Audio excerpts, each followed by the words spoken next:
He returned the blanket perfectly folded, and in that moment, I knew that something essential would never come back with it. How can such a simple gesture carry such a heavy absence? The blanket was there, clean, organized, intact to the eyes of anyone who didn't know the story woven into the fabric. There were no tears, no stains, no signs of wear. It was exactly how something should look when it's returned to its owner. And maybe that's what hurts the most. When care exists only for the object, but not for the bond. When what comes back looks right on the outside, but reveals a deep emptiness within. Because it was never about the blanket. It never was. In that moment, as my hands touched the fabric, I felt something words struggle to explain. It wasn't surprise, it was recognition. Recognition of a loss I had been avoiding naming. The object came back, but the connection didn't. The gesture happened, but the affection didn't come with it. And there is a brutal difference between returning something and returning someone. There is a vast distance between fulfilling an obligation and sustaining a bond. That blanket had warmed difficult nights, had been shelter in moments of fragility, had carried silence, protection, and presence. It wasn't special because of the material, but because of the history, and when it came back that way, folded, proper, distant, it became clear that the person returning it no longer understood what it meant, and maybe never would again. If you've ever received something back that looked the same but made you realize nothing was the same anymore, you know exactly what I'm talking about. Stories like this don't belong to just one person. They cross homes, generations, relationships where love changes shape before we're ready to accept it. So before continuing, write in the comments where you're listening from. Your city, your state, your country. This story is made of many voices, and yours is part of it too. What marked me most wasn't the silence that accompanied the return, but the polite coldness of the gesture. There was no confrontation, no harsh words, no explanations, just the correct return of something that, for me, had never been just an object. And that's how many ruptures happen. Without noise, without scandal, without apparent drama. They happen in the details, in the excessive care for what is material, and the absolute neglect of what is emotional. I realized then that there are people who learn how to return things, but unlearn how to sustain bonds. People who know how to close cycles in a practical way, but don't know how to deal with the emotional impact of what they leave behind. The blanket came back as a clear sign that something had been ended without being talked through, resolved without being felt, finished without being processed. Maybe you're wondering why something so simple hurts so much, and the answer is hard, but necessary. It hurts because the gesture confirms a change we had been trying to deny. It hurts because it forces us to face the fact that we are no longer talking about the same relationship, the same person, the same love. The blanket came back, but the one who returned it was no longer the person I knew. And accepting that requires a kind of emotional maturity we're not always ready to access. This kind of experience activates deep pain. It awakens memories, expectations, unspoken promises. It touches that part of us that still believes care should be mutual, that affection should be preserved, that bonds aren't discarded as easily as objects. But life insists on teaching us, even when we resist, that some people learn to protect themselves by pulling away, hardening, closing off. As I held that blanket, a sequence of thoughts rushed in without asking permission. Questions that don't seek answers, only internal recognition. When did this change? At what point did affection turn into protocol? When did love start being returned cold, distant, folded in silence? These questions don't shout, they weigh, and each one pushes us further inward, forcing us to face truths we had been postponing. The hardest part isn't accepting that the other person changed. The hardest part is accepting that you no longer have access to who they were, that version is no longer available, that insisting on rescuing the past only deepens the pain in the present. And this recognition doesn't happen all at once. It begins small, almost imperceptible, exactly like this, with an object returned, with a correct gesture, with a glaring absence of emotion. If you've been through something similar, write the word recognized in the comments. Recognition is the first step towards stopping self-deception. It's not giving up, it's clarity. It's understanding that not every return is an act of care. Some are simply the silent closing of something the other person has already decided not to sustain. This initial moment carries enormous symbolic force. It doesn't explain everything, but it reveals a lot. It reveals how the bond is being treated.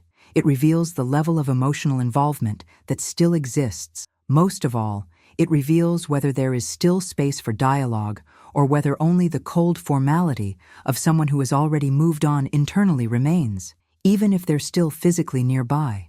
The blanket came back, but it left behind a feeling that was impossible to ignore. The feeling that what I was holding wasn't what mattered most. The feeling that the real loss wasn't in my hands, but in what no longer existed on the other side. And when this awareness begins to form, something inside us shifts. It's not acceptance yet. It's not conclusion. It's just the beginning of an understanding that deepens layer by layer. Because when an object comes back intact and the bond doesn't, life is trying to say something. And understanding that message requires courage, presence, and a willingness to look beyond the superficial. Gesture. That's exactly where this story truly begins. Not with the blanket itself, but with what it revealed without saying a single word. It took me time to accept it, but that blanket was never just a blanket. It was a symbol, a silent language, memory stitched into fabric, care made tangible. When I finally understood that, everything took on another layer of meaning. It wasn't about cotton, about perfect folds, about cleanliness. It was about everything that blanket had represented over time, protection, shelter, belonging, presence. It had been a witness to phases that don't return, to nights when the world felt too big and comfort needed to be refuge. That blanket had been childhood. It had been care without words. It had been the simple act of covering someone when the cold wasn't just physical, but emotional. It carried the scent of home, the weight of safety, the certainty that someone was there. And when an object like that comes back, it doesn't come alone. It brings everything with it. Memories, expectations, pain that had been dormant. That's why the impact was so deep. Because it wasn't an object being returned. It was a symbol being closed. There are things only those who've lived them understand. A blanket can be just a blanket to an outsider. But to someone who built a bond, it's an extension of affection. It holds gestures that were never spoken. It holds love expressed in everyday care, not in grand declarations. And when that symbol returns, folded, proper, distant, it reveals that care stayed in the past, that what was once natural has now become protocol. If you've ever had an object that carried more feeling than material value, write "I know" in the comments. Because knowing this doesn't come from theory, it comes from experience, from understanding that some things stay with us not because of what they are, but because of what they meant at a time when the bond was still alive. The blanket was protection. It was the automatic gesture of someone who loves. No one teaches you to cover someone when they're cold. That comes from the bond. And when that gesture disappears, when care turns into a return, something essential has already broken. The symbol makes clear what words avoid saying. And maybe that's why it hurts so much, because the symbol doesn't argue, doesn't justify, doesn't explain. It simply shows. That blanket had witnessed vulnerability. It had seen tears no one else saw. It had been shelter when the world felt too hostile. It had been silence that comforts, not silence that distances. And realizing that it was now coming back without warmth, without shared history, without visible emotion, was like recognizing that that space of refuge no longer existed in the same way. Many people live through this kind of symbolic rupture without realizing it. They feel the impact, but can't name it. They think they're overreacting, too sensitive, attached to details. But it's not a detail. It's a symbol. It's emotional. Language. It's the clearest way life finds to show that something has changed deeply. If this resonates with you, write "It wasn't just an object" in the comments. Because that phrase helps validate pain that is often minimized. It helps clarify that the suffering isn't in the object itself, but in what it represented within the story. Symbols have that power. They cut through defenses. They dismantle denial. They force us to face realities we were postponing. While words can be avoided, symbols impose themselves. They arrive without asking permission. And that blanket, the way it came back, said more than any difficult conversation ever could. I realized that by returning the blanket, he was returning a chapter. He was closing a cycle of care that, for me, was still open. And that asymmetry hurts. It hurts when one side still sees symbol where the other sees only object. It hurts when the bond is still living memory for one side and already resolved past for the other. That realization shakes you because it forces you to review the story, to understand at what point the symbol lost value for the other, when care stopped being spontaneous and became obligation, at what stage the bond began to cool while we still believed it was intact. The blanket also represented continuity. It represented the idea that some things remain, even when everything else changes, and when it came back, that idea fell, quietly but definitively, because symbols don't return to their original form. Once meaning is lost, they may come back physically, but emotionally, they've already fulfilled what they were meant to fulfill. If you've ever felt that something connecting you to someone lost its meaning without warning, right? I felt it. That recognition creates connection. It shows that this pain isn't isolated, that many people experience symbolic losses before they even understand they're living in emotional distancing. Childhood lives in these symbols, in what was cared for, protected, sustained. And when this kind of symbol returns, it forces us to accept that that phase is over, that it's no longer possible to access the same kind of bond. And that creates a specific kind of grief, silent, hard to explain to those who haven't lived it. I understood in that moment that it wasn't the blanket I was holding. It was confirmation that care had changed places, that what was once natural was now past. And this awareness didn't come as anger. It came as deep sadness, a mature, heavy sadness that doesn't scream, but stays. Symbols carry that power because they don't depend on intention. Even unintentionally, whoever returns a symbol communicates something: distance, closure, that the object no longer occupies the same emotional place. Understanding that is painful, but necessary to stop expecting warmth where only formality remains. If you've ever realized that something representing love came back without love, write "it changed" in the comments. Because change doesn't always come with announcements. Sometimes it arrives folded, silent, apparently correct, and only those who understand the symbol grasp the magnitude of the impact. That blanket was the first clear sign that the bond was no longer where I believed it to be.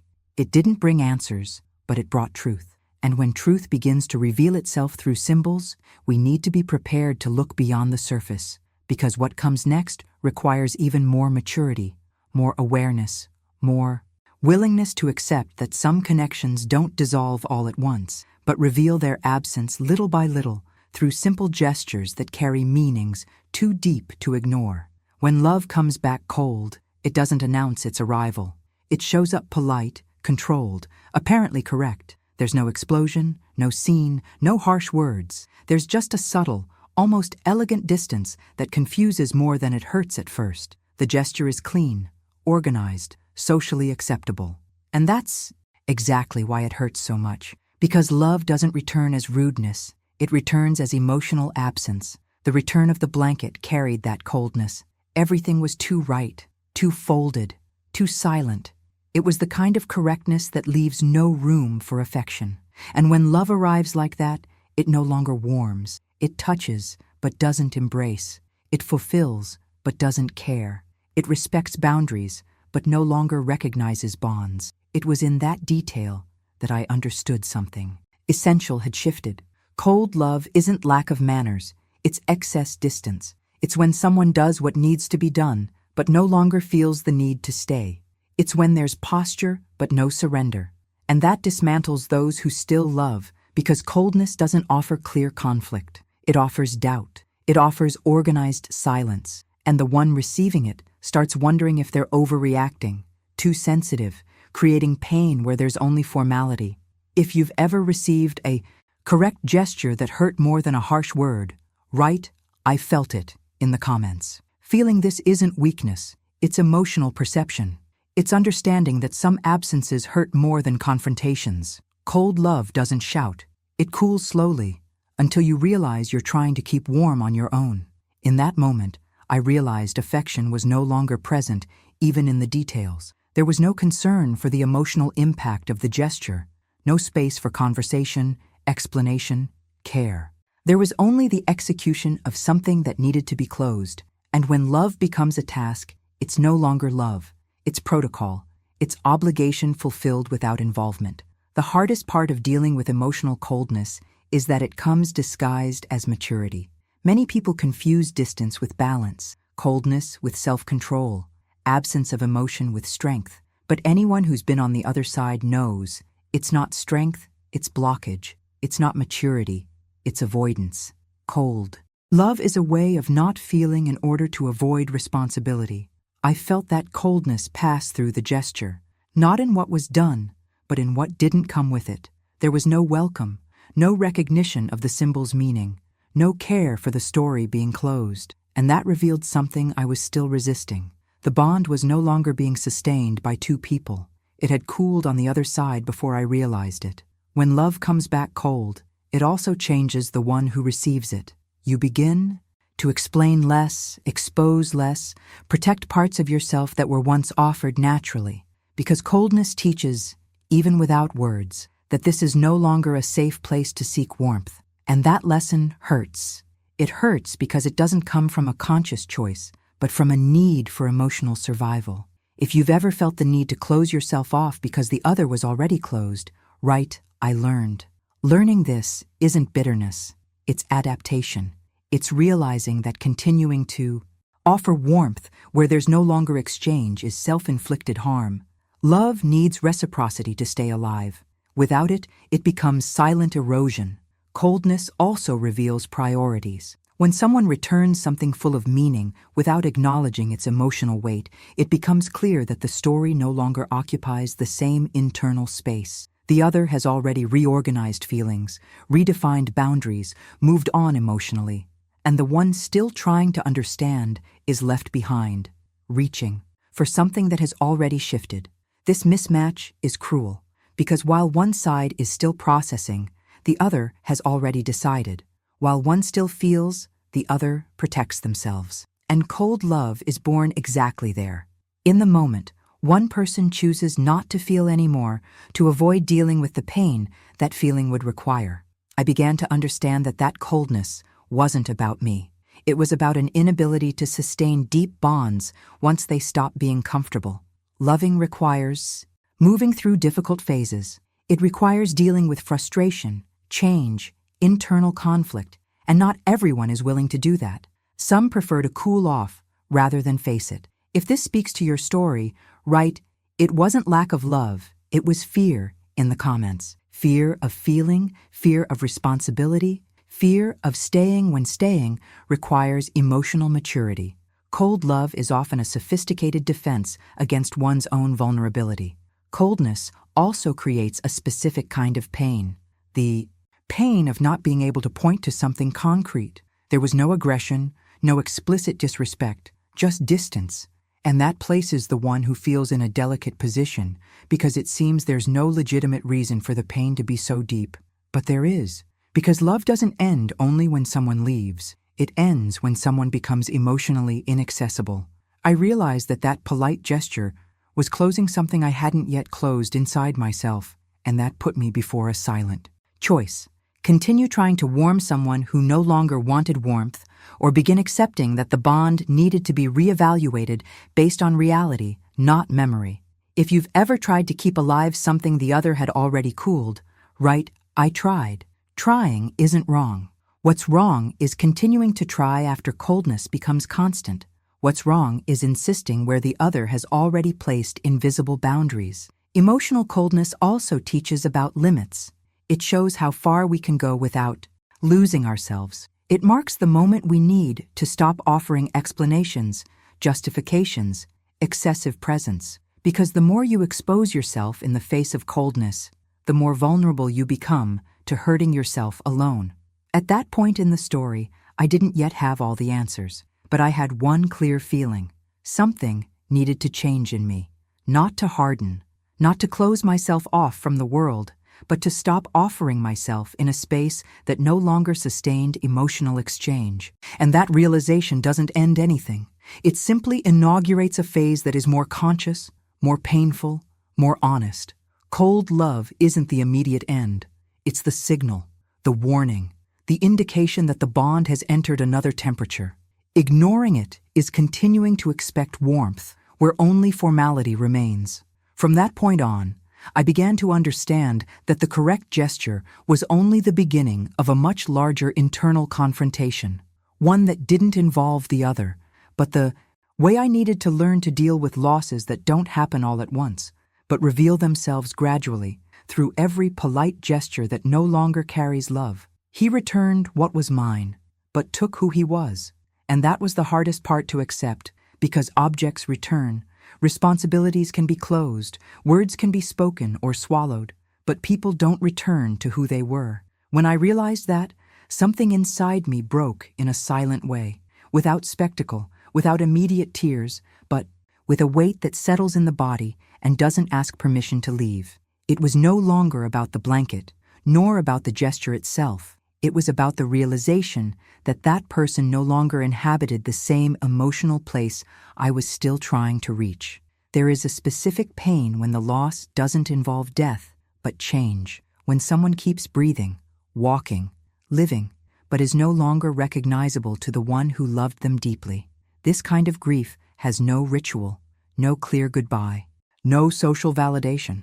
No one tells you I'm sorry, because from the outside, nothing definitive has happened, but inside, everything has changed, and you're left dealing with the absence of someone who is still present in the world, but absent in the bond. He returned what was mine like someone closing a drawer, organized, no mess, no visible remnants, but he took with him gestures that wouldn't be returned, looks that would never be the same, a way of approaching that was once natural, and now felt impossible. He took the version of himself that existed in that bond, and that version doesn't return, no matter how much you wait, no matter how much you revisit memories, no matter how much you try to understand where things were lost. If you've ever felt like you lost someone who is still alive, write invisible grief in the comments, because that's what it is. A grief no one sees, but that consumes you. A grief that doesn't give you permission to stop the world, but forces you to keep going while carrying an absence that's hard to explain. You miss someone who, technically, is still there, and that confuses, hurts, and isolates. Symbolic pain is cruel because it doesn't offer immediate closure. There's no clear period.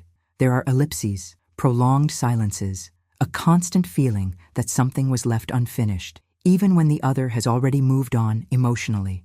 And the one stuck in this in-between suffers more because they have to process alone a loss that wasn't announced, only revealed little by little, through cold gestures, subtle distances, overly correct returns. I began to understand that he didn't just take who he was to me. He also took the idea of continuity, the belief that some relationships withstand time, change, difficult phases. When that belief falls, it doesn't fall all at once. It cracks. And each crack hurts differently. It hurts to realize you're still speaking the same emotional language while the other has already switched languages. It hurts trying to reach someone who no longer responds from the same place. This kind of loss makes you revisit everything. Every memory takes on a new tone. Every past gesture is re-examined under the light of the present. And it's exhausting. Exhausting because it doesn't bring concrete answers, only more awareness. You realize there wasn't a single event that caused the change, but an accumulation of distances, silences, unshared choices. And accepting that requires an emotional maturity we're not always ready to exercise. If you've ever tried to reconnect with someone who was clearly no longer there, write, "I tried to hold on." Holding on isn't wrong. What's wrong is blaming yourself for not being able to sustain alone something that required two people. What's wrong is believing that love from one side should be enough to compensate for the absence of the other. Relationships don't survive on memory alone. They need present presence, living exchange. He returned what was mine, but took spontaneity, intimacy, access. He took what can't be returned because it isn't material. And that's where the deepest pain lives. Because you can't ask for who someone was back. You can't demand that feelings return to a previous state. You can only accept that something transformed without asking your permission. This recognition brings anger, sadness, confusion, but above all, It brings a heavy internal silence, the silence of realizing you have to process a grief without applause, without external understanding, without a ready-made narrative, a grief that happens while life goes on, while people expect you to be okay, while the world doesn't stop to give you time to understand what was lost. I missed not what was returned, but what never came back with it. I missed the connection, the emotional closeness, the care that didn't need to be thought through. I missed who he was when there was still exchange, and recognizing that was painful because it forced me to accept that that version no longer existed, not because of me, but because people change, sometimes in ways incompatible with the bonds they built. If this part of the story touches you, write "It hurt" in silence, because many pains don't cry for help. They simply settle in and demand processing. They demand that you be honest with yourself about what you lost and about what you're still insisting on holding. And holding on to someone who has already left emotionally is one of the most exhausting things there is. This living grief also teaches something important. Not every loss happens abruptly. Some losses happen while there is still contact, while objects are still being returned, while minimal communication still exists. But that doesn't lessen the impact. Sometimes it intensifies it because it maintains the illusion of closeness while real distance has already been established. I began to realize I needed to look at what was happening, not at what had been. I needed to accept the present, even if it hurt more than the memory. I needed to recognize that insisting on rescuing who he was preventing me from dealing with who he had become. And this internal transition isn't simple. It requires emotional detachment. It requires accepting that some stories don't end with reconciliation, but with awareness. If you've ever caught yourself trying to keep alive the image of someone who has changed too much, write "I saw the change." Seeing change is a shock. It's realizing that the love you offer no longer finds the same space. And from that point on, something needs to be reevaluated within you, not to harden, but to stop living in function of an absence that will not be filled. This emotional peak doesn't close anything. It exposes symbolic loss, silent grief, the need to look at yourself with more care. Because when someone takes who they were, what remains cannot be only pain. At some point, it must transform into awareness. And that awareness begins exactly here, in this difficult recognition that some people return what is ours, but keep carrying parts of the story that cannot be recovered, only understood with time. The grief of those who are still breathing is one of the loneliest there is, because it has no certificate, no date, no external recognition. No one prepares you for it. No one teaches you how to move through the pain of realizing someone has changed so much that they've become unrecognizable, even while alive, even while accessible, even while still part of the world. It's a grief that happens in silence, while you still interact, still see, still hear, but no longer find the same emotional presence. And that absence hurts in a different way, because it can't be explained by physical distance alone. I needed time to understand that what I was living wasn't ordinary longing or a passing hurt. It was grief, a kind of grief that doesn't end with a goodbye, but with daily realizations, realizing that the conversation no longer flows, that the gaze no longer recognizes, that care no longer exists, realizing that the person is still there, but no longer available for the bond that once existed. And accepting that requires a quiet strength, because you can't simply walk away from a feeling. You have to process it while continuing to live. This kind of grief is confusing because it mixes presence and absence in the same space. The person is there, but not really. They respond, but they don't engage. They listen, but they don't hold you. They comply, but they don't feel. And you keep adjusting your perception, trying to understand if you're overreacting, if it's just a phase, if it's temporary distance, until you realize it's no longer about time. It's about an internal shift. It's about someone who is emotionally moved to a place you no longer have access to.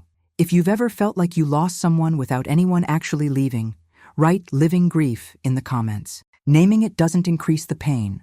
It brings clarity. Because while you try to treat this feeling as something smaller, it grows inside you with no room to be processed. Recognizing it as grief validates what you feel and prevents you from blaming yourself for not being able to simply move on. The grief of those who are still breathing also carries guilt. Guilt for suffering over someone who is still alive. Guilt for missing someone who, in theory, could still be present. Guilt for not being able to adapt to the other person's new version. And that guilt is unfair, because you're not mourning their existence. You're mourning the loss of the bond, the connection, the emotional intimacy that disappeared without warning. I had to recognize that I was dealing with emotional absence, not physical distance. Emotional absence shows up even when there is proximity. It's feeling there's no space to be who you are. It's realizing your emotions no longer find shelter. It's noticing that your presence no longer makes a difference, and that wounds deeply because it strikes directly at the sense of belonging. This grief has no clear end. It comes in waves. Sometimes it feels lighter, sometimes it grows heavy again for no apparent reason. A gesture, a memory, an object, a phrase out of context. Anything can reactivate the pain, and you learn to live with it while reorganizing your emotional identity. Because losing someone who is still alive also requires redefining who you are, without that version of the relationship. If you've ever felt strange for suffering something no one around you seems to understand, right, no one sees it. Many women carry this kind of grief alone, trying to maintain external functionality while everything inside is being rearranged. They keep working, caring, smiling, but they live with a constant absence that has no space to be spoken. The hardest part of this grief is accepting that there's no negotiation possible. You can't ask someone to go back to who they were. You can't demand that feelings return. You can't force emotional availability. All you can do is acknowledge reality and decide how you will position yourself within it. And that decision is painful, because it involves letting go of expectations built over time. This process also reveals a lot about ourselves. It reveals how much we invested emotionally. It exposes old wounds, fear of abandonment, difficulty accepting changes we can't control. It shows how often we confuse love with permanence. Facing all of this isn't easy, but it's necessary so grief doesn't turn into stagnation. I began to see that I was trying to keep alive a relationship that had already transformed into something else, that I was still speaking from a place of affection while the other was responding from a place of defense. And this misalignment creates constant suffering, because you feel like you're always arriving emotionally late, always waiting for something that never comes. If this part of the story speaks to you, right, absence hurts, because it really does. It hurts when absence can't be clearly pointed to. It hurts when there's no specific event to blame. It hurts when everything looks normal on the outside, but feels empty inside. And recognizing that pain is an important step toward not hardening or losing yourself. The grief of those who are still breathing also requires redefining boundaries, because continuing to expose yourself to someone who is emotionally unavailable only prolongs the suffering. It's like touching an open wound again and again. You need to learn how to protect yourself without closing off to the world. You need to learn how to care for yourself without turning pain into bitterness. And that balance takes time. I was still in this process, trying to understand how to honor what I felt without continuing to hurt myself, trying to accept the change without denying the story, trying to move forward without erasing the past. Because this kind of grief doesn't ask for forgetting, it asks for integration. It asks you to recognize what was, accept what is, and find a new emotional place to continue existing. None of this happens all at once. It's a path made of small internal adjustments, silent decisions, choices no one applauds, but that save you. And as I moved through this invisible grief, I began to notice that something inside me was being called to mature even further. Because dealing with the others, emotional absence forced me to look at my own needs, my own limits, my own wounds. And it was at that point, still tender, still open, that another understanding began to form, preparing the ground for an internal shift I couldn't yet name, but that was already changing the way I saw everything that was happening. When a mother realizes she can't go back in time, something breaks inside in a way that makes no noise, but changes everything. It's not a visible rupture, it's internal. It's the moment you understand that all the love you gave, all the care you offered, All the protection you tried to guarantee weren't enough to prevent certain transformations. And that realization hurts because it confronts one of the deepest beliefs of motherhood. The idea that loving is protecting from the world. It isn't. Love prepares, but it doesn't control. And accepting that requires a kind of maturity that doesn't come without pain. I found myself revisiting old scenes, memories that once comforted me and now carried a different weight. Moments when I thought I was doing my best, choices I made believing I was building safety, conversations I let pass because I thought time would fix them. A mother's mind does this. It goes back, analyzes, revisits, searches for the exact point where things could have been different. And almost always, it finds guilt where there was only an intention to care. That guilt is silent but persistent. It seeps into your thoughts and tries to convince you that if you had done a little more or a little less, the outcome would have been different. If you've ever caught yourself thinking, "Where did I go wrong?" write "silent guilt" in the comments. Because many mothers carry this question without ever speaking it out loud. They stay strong on the outside, but inside they deal with a pressure no one sees, a pressure that ignores the fact that children grow, make their own choices, and become people who are no longer under our emotional reach in the same way. The moment I realized I couldn't go back in time was also the moment I understood that control is an illusion. I wanted to protect from pains that were inevitable. I wanted to avoid paths that could only be learned by living them. I wanted to maintain closeness where distance was already part of the process, and realizing this didn't make me less of a mother. It made me more conscious, because being a mother isn't about shaping someone into our expectations. It's about learning to deal with the frustration of watching them walk paths we didn't choose. This awareness arrives heavy. It doesn't bring immediate relief. It brings emotional responsibility. It brings the need to let go of control without letting go of love. And that is one of the hardest tasks in life, because letting go of control feels like abandonment, but it isn't. It's respect for the other's individuality. It's accepting that care doesn't prevent deep change, that love doesn't freeze people in time. If this part of the story touches you, write, "It couldn't be prevented." These words don't absolve, but they liberate. They free you from the idea that you had absolute power over the outcome. They free you from the fantasy that there is a perfect formula for creating bonds that never change. Life doesn't work that way. Relationships aren't static. People don't stay the same. When this finally sank in, I had to face something even harder: the need to let go of expectations. Expectations about who he should be, how he should behave, how he should return what he received. Expectations create suffering when they're not adjusted to reality. And I was suffering not only because of what had happened, but because of what I was still hoping would happen. The mother who realizes she can't go back in time also realizes she needs to stop punishing herself for the present. She needs to stop carrying alone the weight of decisions that are no longer under her control. She needs to learn to observe, without trying to fix everything. This isn't indifference, it's emotional maturity. It's understanding that insisting on fixing what has already changed only increases the distance. I felt a strong internal conflict during this process. One part of me wanted to rescue, fix, bring back. Another part was beginning to understand that this movement, besides being useless, was deeply exhausting me. I was trying to maintain a version of the relationship that no longer existed, and that required enormous emotional energy from me, while the other moved on at a different frequency. If you've ever felt like you were trying to hold on to something that was already drifting away, write, "Letting go hurts." It really does. Letting go isn't a simple gesture. It goes through resistance, denial, repeated attempts to keep what can no longer be sustained. But there comes a moment when holding on hurts more than letting go. This shift in awareness also showed me that love isn't synonymous with constant sacrifice, that giving beyond your limits doesn't guarantee reciprocity, that caring too much can turn into disguised control.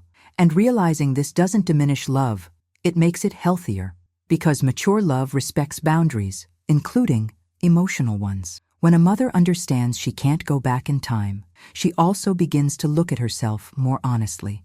She starts to recognize how much she erased herself, how often she put her own needs last, how much she believed her role was to hold everything together alone. And that realization can be painful, but it's also liberating, because it opens space for a new kind of relationship with herself. If you feel like you lost yourself trying to sustain someone else, write "I exist" in the comments. That affirmation is powerful. It reminds you that beyond being a mother, you are a woman, an individual, someone with emotions, limits, and needs of your own. And ignoring that for too long comes at a high cost. I began to understand that letting go of control doesn't mean giving up on love, but changing the way you love. It means loving without invading, caring without suffocating, being available without losing yourself. And this internal shift doesn't happen overnight. It requires practice, awareness, and above all, the courage to accept that some stories don't unfold the way we imagined. This phase also brought difficult questions about identity, purpose, and the place I now occupied in that transformed relationship. Because when the bond changes, the role of the mother also needs to be redefined. And that generates insecurity. It creates the feeling of walking on unfamiliar ground, without a manual, without guarantees. I was still learning how to deal with this, still adjusting expectations, reorganizing feelings, trying to find balance between presence and distance. Because accepting that I can't go back in time doesn't erase love, but it profoundly changes how it's expressed. And it was in this process, still unfinished, still sensitive, that I began to realize that this transformation wasn't only about him, but about me as well. About the woman I was becoming by accepting limits, letting go of control, and understanding that some changes aren't failures, but an inevitable part of life. And this understanding, though painful, was opening space for a new stage that still needed to be crossed with care, awareness, and truth. A child grows, and the heart sometimes closes, not out of rebellion, but out of defense. This was one of the hardest and most necessary understandings I had to reach, because it's easier to believe distance comes from ingratitude, external influence, wrong choices. It's easier to think something went wrong along the way. But the truth is more complex and less accusatory. Some changes aren't attacks. They're shields. They're attempts to survive emotionally through internal conflicts we don't always know how to name. I began to observe more carefully, and with less judgment. I noticed that growth wasn't coming only with autonomy, but with closure. There was no direct confrontation, no explicit rebellion, no aggression.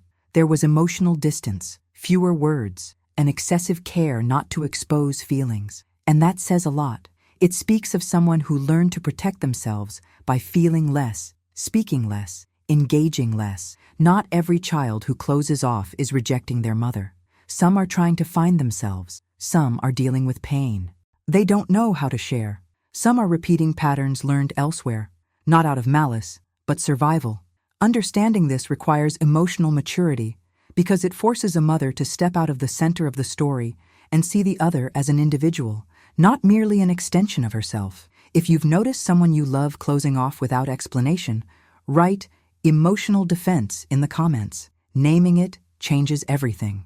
Because when you understand closure as defense, not attack, you stop reacting with guilt or accusation and start responding with awareness. That doesn't mean accepting everything. It means interpreting more accurately. A heart usually closes after failed attempts to express itself. No one closes off for no reason.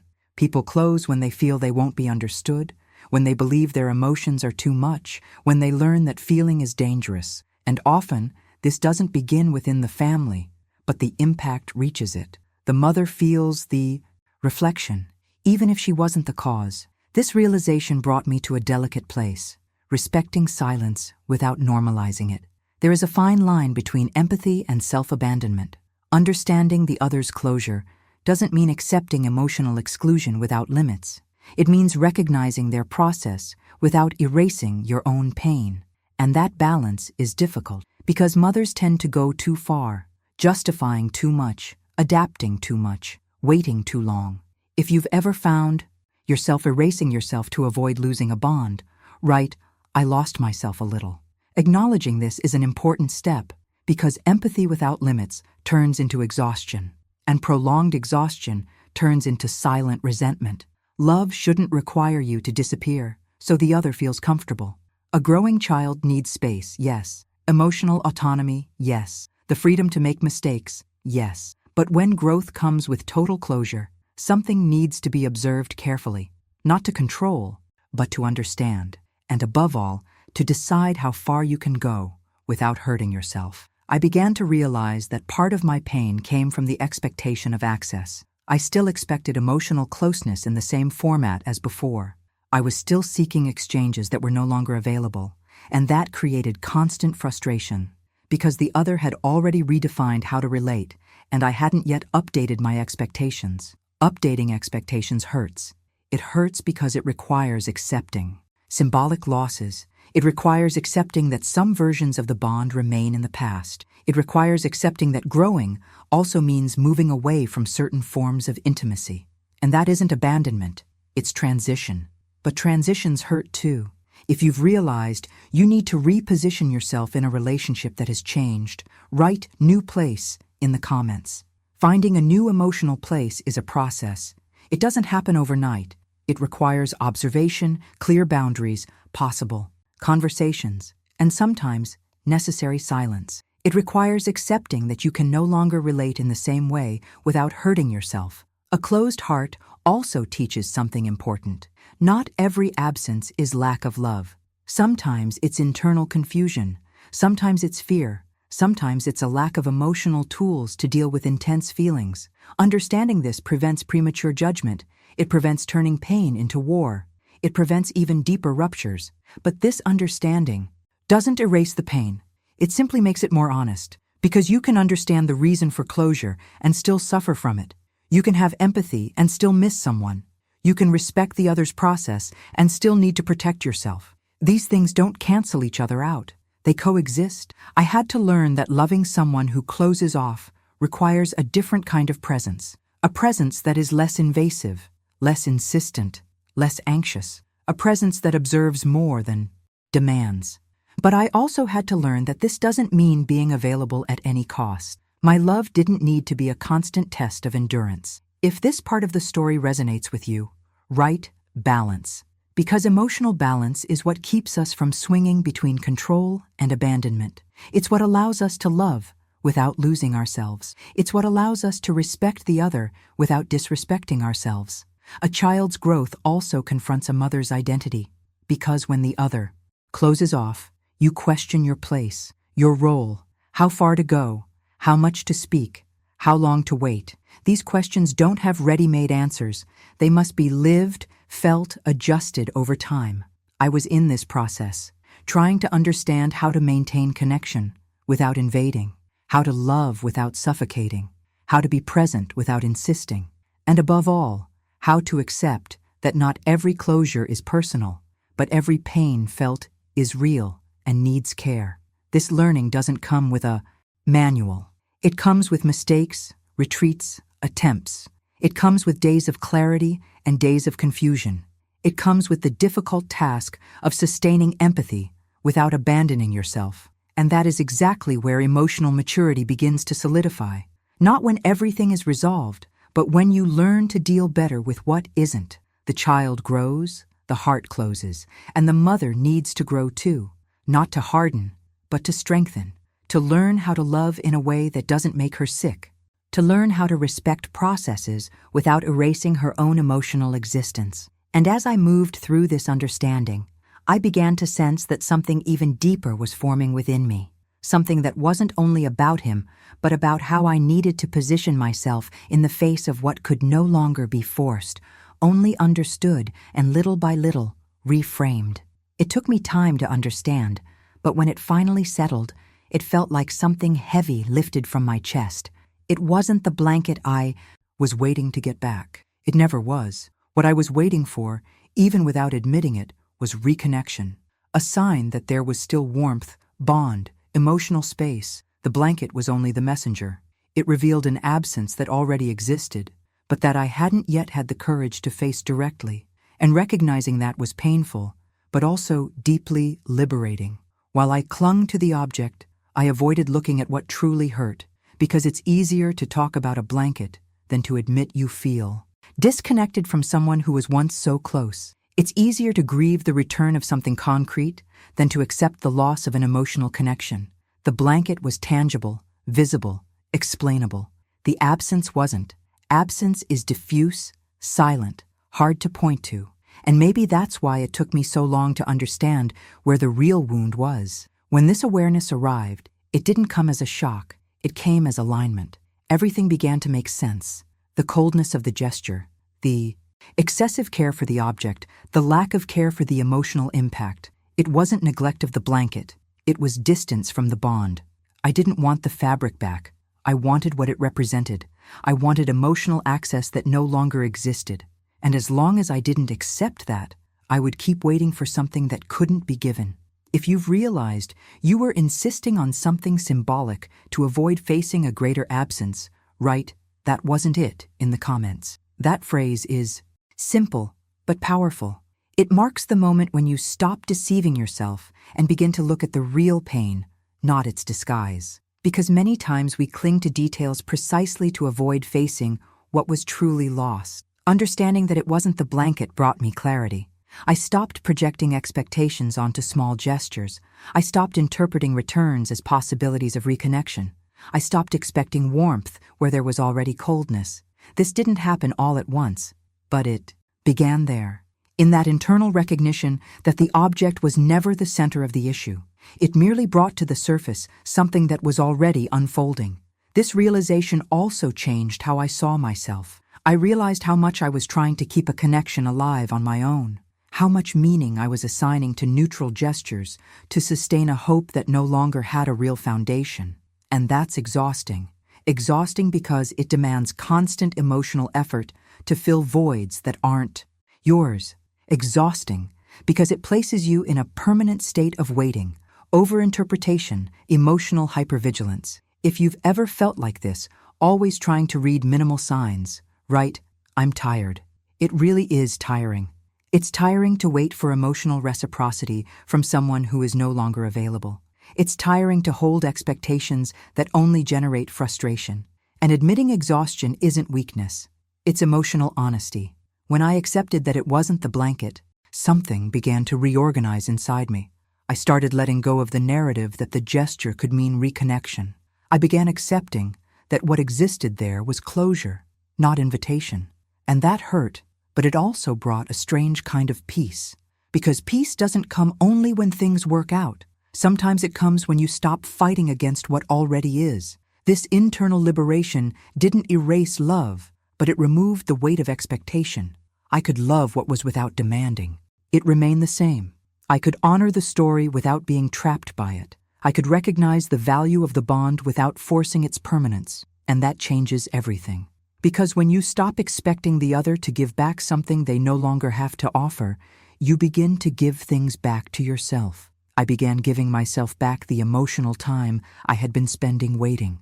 I gave myself back the energy I had invested in interpreting silences. I gave myself back the attention I had placed on small gestures in hopes of finding something bigger. This movement is subtle but transformative.